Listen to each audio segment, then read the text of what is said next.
श्रीराम श्रीराम श्रीराम। नामाबद्दल संशय किंवा विकल्प आले तरी ते तसेच आग्रहाने घ्यावे. सर्व संशय आपोआप नाहीसे होतील. जग काय म्हणेल म्हणून वागणे याचे नाव व्यवहार आणि भगवंत काय म्हणेल म्हणून वागणे हाच परमार्थ होय. तर हे शब्द, हे विचार आहेत श्री ब्रह्मचैतन्य गोंदवलेकर महाराज यांचे. महाराष्ट्र ही संतांची भूमी आहे. इथे होऊन गेलेल्या श्री ज्ञानेश्वर महाराज, संत श्री तुकाराम महाराज, श्री समर्थ रामदास स्वामी व एकनाथ महाराज आदी संतांच्या मांदियाळीत शोभून दिसतील अशा संतांपैकीच एक म्हणजे श्री ब्रह्मचैतन्य महाराज. त्यांची जन्मभूमी म्हणजे सातारा जिल्ह्यातील गोंदवले बुद्रुक हे छोटेसे गाव. पण त्यांच्या जन्माने आणि वास्तवाने आज महाराष्ट्रातच काय पण साऱ्या भारतातही ते पुण्यक्षेत्र म्हणून प्रसिद्ध आहे.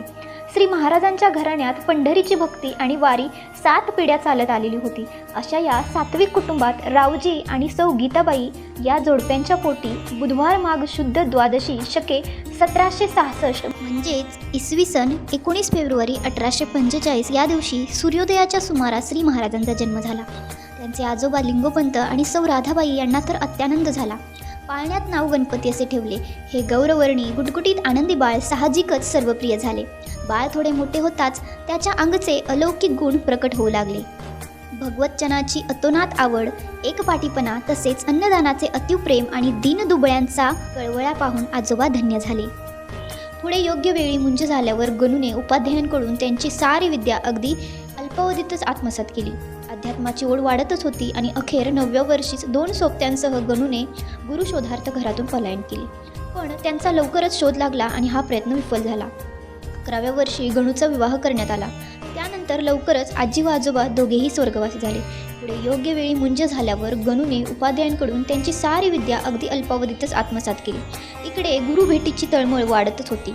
त्यांच्या ठिकाणी जन्मतःच अत्यंत तीव्र अध्यात्मवृत्ती होती व श्री एकनाथ, श्री समर्थ यांच्याप्रमाणे अगदी लहानपणापासून आपल्या जीवित कार्याची स्पष्ट जाणीव त्यांना होती.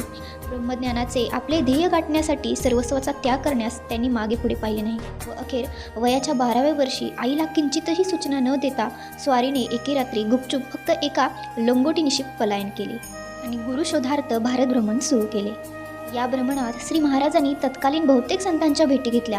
हरिपूर म्हणजे सांगली येथील सांध्वी राधाबाई, मिरजचे सत्पुरुष अण्णाबुवा, सटाण्याचे देव मामलेदार, अक्कलकोटचे श्री स्वामी, हुमणाबादचे माणिक प्रभू, काशीचे तेलंगण स्वामी, दक्षिणेश्वरचे श्री रामकृष्ण परहंस आदी सर्वांनी अतिप्रेमाने त्यांना जवळ केले. पण तुझे गुरुपद माझेकडे नाही म्हणून सांगितले. अखेर गोदातीरी श्री समर्थ संप्रदायी श्री कृष्ण यांनी दर्शन देऊन हेळे गावच्या श्री तुकाराम चैतन्याकडे त्यांना जाण्यास सांगितले. तिथे गेल्यावर मात्र त्यांना पूर्ण समाधान झाले.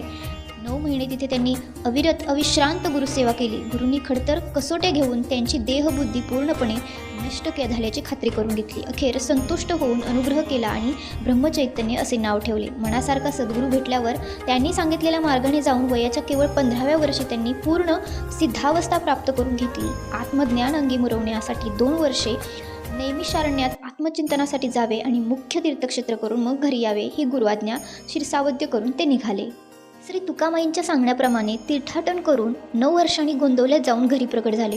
सर्वांना आनंदी आनंद झाला. 9 वर्षे आपली वाट पाहणाऱ्या पत्नीला ते माहेरून घेऊन आले. पुढे तिच्यासह पुन्हा गुरुदर्शनास गेले आणि नाशिक येथे सुमारे 6 महिने वास्तव्य करून त्यांनी तिची नामस्मरणात व ध्यानधारणे उत्कृष्ट तयारी करून घेतली. वर्षभरानंतर तिला पुत्ररत्न झाले. पण लवकरच तो मुलगा देवाघरी गेला आणि पाठोपाठ ती स्वतःही वैकुंठवासी झाली. त्यानंतर काही काळाने आईच्या आग्रहाखातर त्यांनी पुनर्विवाह केला, तो एका जन्मांध मुलीशी. यांना पुढे भक्तमंडळी आईसाहेब म्हणू लागली. पुढील काळात श्री महाराजांनी श्रीरामनामाचा प्रसार करण्याचे व सामान्य प्रापंचिकांना पेलेल असा परमार्थ मार्ग दाखवण्याचे कार्य अधिकच जोराने केले.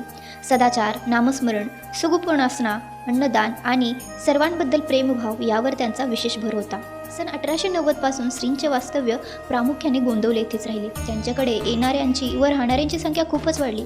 या सर्वांना सगुणोपासनेला व सेवेला एक केंद्रस्थान असावे या हेतूने त्यांनी आपल्या वाड्यातच श्रीराम, सीता व लक्ष्मण तसेच मारुती यांची स्थापना केली. पुढे भक्त मंडळींची संख्या आणखी वाढत गेल्यावर त्यांनी गावातच आणखी एक राम मंदिर, एक दत्त मंदिर व एक धर्मशाळा बांधून निवासाची सोय वाढवली. पुढे एक शनी मंदिरही बांधले. शिवाय जागोजागी उपासना वाढावी या हेतूने भक्तांना प्रेरित करून अन्य कित्येक गावी राम मंदिराची स्थापना केली. श्री महाराजांनी इसवी सन 1901 मध्ये मातोश्री गीताबाई व अनेक भक्त मंडळी यांच्यासह काशी यात्रेसाठी प्रयाण केले. त्यात त्रिस्थळी झाल्यानंतर गीताबाईंनी अयोध्येत देह ठेवला. इसवी सन 1876 व 1896 पडलेल्या भीषण दुष्काळात श्री महाराजांनी आपल्या शेतावरच नाममात्र काम देऊन हजारो लोकांना अन्न पुरवले आणि उपासमारीपासून वाचवले. धम्मस्वरूपी विलीन झालेले श्री महाराज हे पूर्णत्वाप्रत पोहोचलेले संत होते, यात शंका नाही. देहबुद्धी मुळापासून जाळून टाकल्यामुळे त्यांच्या आचारात, विचारात आणि उच्चारात चुकून देखील मीपणा, माझेपणा दिसायचा नाही. हेच त्यांच्या पूर्णत्वाचे गमक होय. अर्थात स्वतःबद्दल काहीच करायचे न उरल्यामुळे केवळ जगाचे कल्याण व्हावे एवढीच त्यांची भावना होती. आपण जो ब्रह्मानंद सेवा करतो तो सर्वांनी सेवावा व धन्य होऊन जावे या एकाच प्रेरणेने प्रभावित होऊन सर्व प्रकारच्या लोकांना त्यांनी जवळ केले. प्रपंचामध्ये परमार्थ कसा असावा याचा ज्ञानकोश म्हणजे त्यांचे चरित्र. प्रापंचिकाच्या प्रत्येक आध्यात्मिक शंकेचे उत्तर त्यांच्या चरित्रात सापडते. प्रापंचिक लोकांसाठी हा खटाटोप करीत असताना त्यांना अकारण निंदा, अपमान, छळ व कमीपणा सोसावा लागला. तरी देखील सर्वांनी भगवंताच्या मार्गी लागावे म्हणजे भगवंताचे नाम घ्यावे म्हणून शेवटचा श्वास असे तोपर्यंत त्यांनी प्रयत्न केला आणि केवळ जनितार्थ आपले आयुष्य वेचून आणि सर्वस्व देऊन असंख्य लोकांना भगवंताच्या नामाचा व प्रेमाचा महिमा पटवून दिला. भगवंताच्या नामाची थोरवी गाता गाता श्री महाराजांच्या आयुष्याचा प्रत्येक क्षण गेला. नामाचे महत्त्व सांगण्यासाठी ते जन्माला आले. नामाच्या महत्त्वाचे त्यांनी जगभर गायन केले आणि आपल्या आयुष्याचे शेवटचे क्षण नामाचे महत्त्व सांगण्यातच त्यांनी घालवले. श्री महाराजांनी जन्मभर डोळ्याने नाम पाहिले, कानाने नाम ऐकले, वाणीने नाम घेतले, मनाने नाम कल्पिले, बुद्धीने नाम चिंतिले, काया वाचा मनाने जगात एका नामाशिवाय त्यांनी दुसरे काहीच सत्य मानले नाही. सोमवार मार्गशीर्ष कृष्ण दशमी शके 1835 म्हणजे इसवी सन 12 डिसेंबर 1913 या दिवशी पहाटे 5:55 जेथे नाम तेथे माझे प्राण ही सांभाळावी खून हे शेवटचे शब्द उच्चारून या महापुरुषाने आपला देह ठेवला. जगाला प्रकाश देणारा भौतिक सूर्य पूर्वेकडे वर येऊन पाहत असताना गोंदवल्याचा हा अध्यात्म सूर्य मावळला. वशिष्ठ, वामदेवादी भारतीय ऋषींची परंपरा चालवणारा हा महापुरुष अनंतामध्ये विलीन झाला. दर दिवशी हजारो संख्येने भाविक या श्री क्षेत्र गोंदवले येथे येतात, पण एकही भाविक उपाशीपोटी काही माघारी जात नाही आणि इथे येणाऱ्या प्रत्येक भाविकाला अन्नदानामध्ये काही कमी पडणार नाही याची पूर्ण व्यवस्था श्री क्षेत्र गोंदवले येथे केली जाते. दरवर्षी डिसेंबरमध्ये 10 दिवस गोंदवले येथे श्री महाराजांच्या नावाने उत्सव असतो. यावेळी खूप दुरून वरून लोक मुक्कामासाठी येतात, निवासस्थानी राहतात आणि 10 दिवसाचा उत्सव अगदी आनंदात साजरा करतात.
गोंदवले येथे जी पुण्यतिथी महोत्सव पार पडतो त्यात मोठ्या प्रमाणावर मंडळी येतात.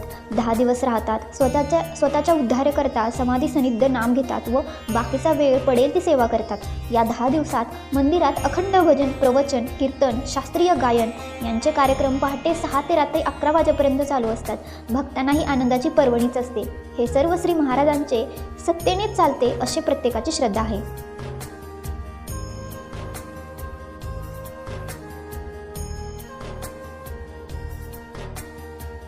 श्रींच्या दर्शनाकरता 10 दिवस सतत गर्दी असतेच.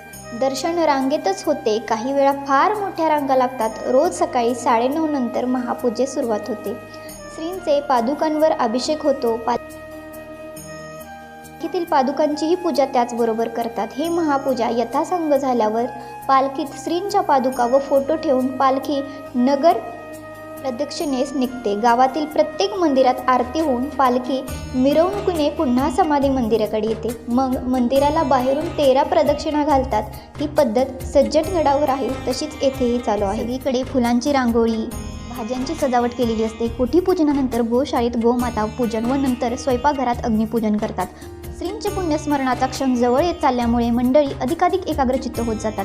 सतत 10 दिवस गुरुगृही अहोरात्र पडेल ती सेवा करून त्यात नामाचे अनुसंधान टिकून प्रत्येकाचे मन वाहत्या झऱ्याप्रमाणे उल्हासित होते. बरोबर 5:55 सर्व भक्त मंडळी एकाच वेळी फुले उधळतात व श्रीराम श्रीराम असा गजर आसमंतात दुमदुमतो. त्यानंतर सर्व आरत्या म्हटल्या जातात. नंतर समाधी मंदिरात सकाळचे भजन होते. श्रीरामदासी भिक्षा सकाळी 8 वाजता मंदिरातून निघते, गावातून जाऊन परत समाधी मंदिरात येते. नंतर समाधी मंदिरात 13 कोटी जपांची सांगता होते व नवीन संकल्प केला जातो. अशा तऱ्हेने 100हून अधिक वर्षे ही परंपरा अखंडित चालू आहे व भक्त मंडळी बदलत असली तरी सर्वांचा भाव व उत्साह तोच आहे. तर मंडळी, ही होती श्री क्षेत्र गोंदवले येथील श्री ब्रह्मचैतन्य महाराजांबद्दलची माहिती. तुम्हाला ती कशी वाटली ते कमेंट करून नक्की सांगा. धन्यवाद.